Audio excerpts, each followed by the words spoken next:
តើបងប្អូនសរុបព្រឹត្តិការណ៍បនអំទូក3យប់3ថ្ងៃនៅខេត្តសៀមរាបនេះគឺពិតជាអធិកអាធមអាក្រឹកអាក្រែងមនុស្សច្រើនណា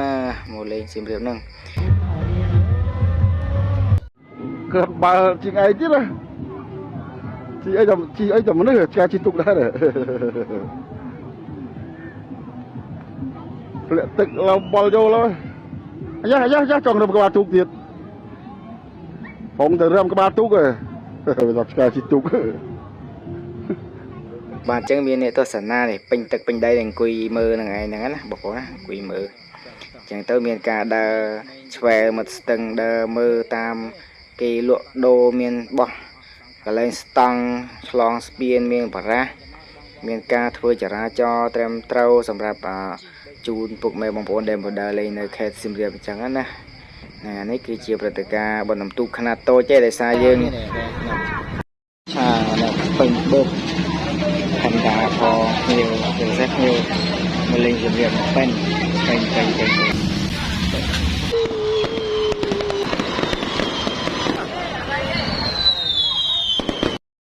ជួយអស់ហើយអ្នកមើលទៅជ្រួយដល់កនេះចង់ខ້ອຍហើយដឹកដៃមើលបញ្ជួយឥឡូវអស់បញ្ជួយអស់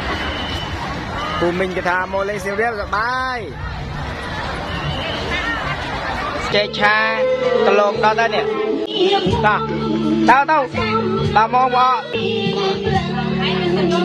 អត់ទេប្រាប់គេថាខ្ញុំមកពីតាកែវប្រាប់គេមកខ្ញុំមកពីតាកែវខ្ញុំផងខ្ញុំមកពីតាកែវអត់ទេខ្ញុំមកគេចូលបង្អែមអីគេបង្អែមនេះដាក់ថតប្រាប់នេះចេកមួយផ្សេងនេះតាកែវក៏អត់អំបុកអត់ទេទៀតផងអត់បុកទៅពេលគេបោកពីទៅ10យប់អត់បុកតាមបាត់ណា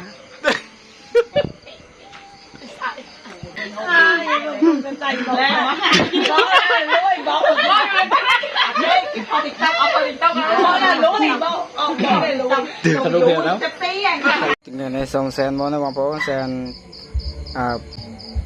ដល់ដែរបានឲ្យធុបអបពីខែឥឡូវថ្ងៃនេះសូម